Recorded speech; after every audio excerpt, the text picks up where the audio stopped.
In this video, we are going to be talking about solubility. Solubility is the amount of a substance that can dissolve in water. If you go to table F and you see soluble versus insoluble solutions, I want you to understand something about them. What I want you to understand about them is the fact that a solution that is insoluble is very slightly soluble, but it's less than 0.1 grams per 100 milliliters. Hence, we say that it is insoluble. Temperature is the main force that affects solubility. Higher pressure means higher solubility only on gases. You need to know gases though, because while generally it's higher solubility at higher temperatures, it's lower solubility at higher temperatures for gases. Example, you keep soda, which is carbonated water, you keep that in the fridge. My friend is texting me right now, but he's just gonna have to wait. Okay, so what are the three saturation stages?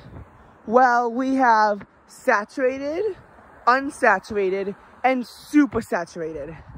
So let's say that we have something like salt and the water is 10 degrees Celsius. I picked salt because the solubility does not change very much between temperatures. So if I'm wrong on it, I'm not that wrong on it. And it's the easiest to be factually accurate on. Without table G in front of me, which actually has the solubility curves on them, it's just going to be a lot less stressful for me if I just stick to sodium chloride. So that's the example that I'll be using throughout this video. Because it can change temperatures very easily, and you know, it only goes from 38 to 40 grams. So if I'm wrong, I'm not that wrong. So 10 degrees Celsius, 38 grams of sodium chloride can dissolve, and let's say that we only have 20 grams. We stir it up, and it's still unsaturated. We're gonna have 18 more grams of sodium chloride.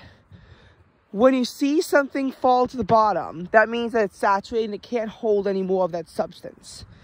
But you must be very careful. If you have 35 grams of sodium chloride and you put 5 grams in, you'll have 40 grams. That means that you can't, so you can't,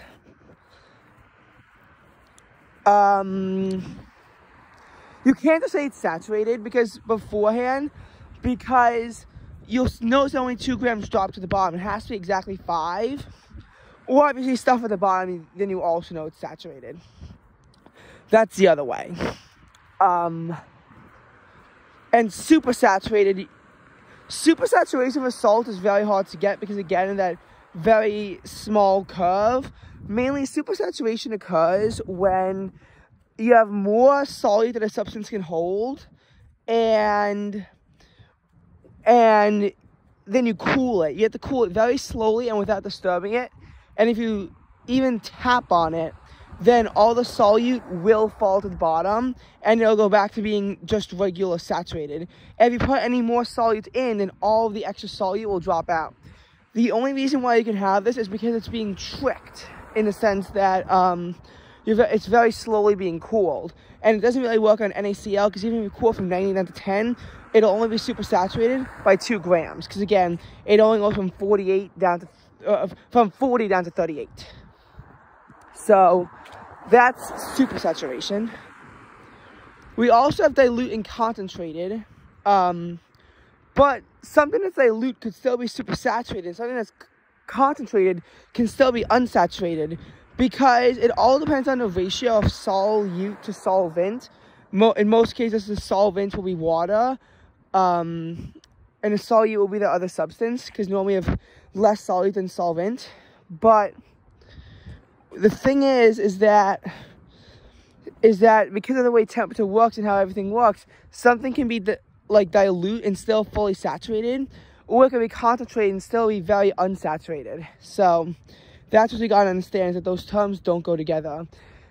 Also, dilute and concentrated kind of suck because they're like arbitrary terms, unlike a very clear unsaturated, saturated, supersaturated. So that's as far as saturation works. A lot of it's just reading a table. So I'm just gonna go now, and this is like 9.1 at least, and probably a few more lessons mixed in here as well.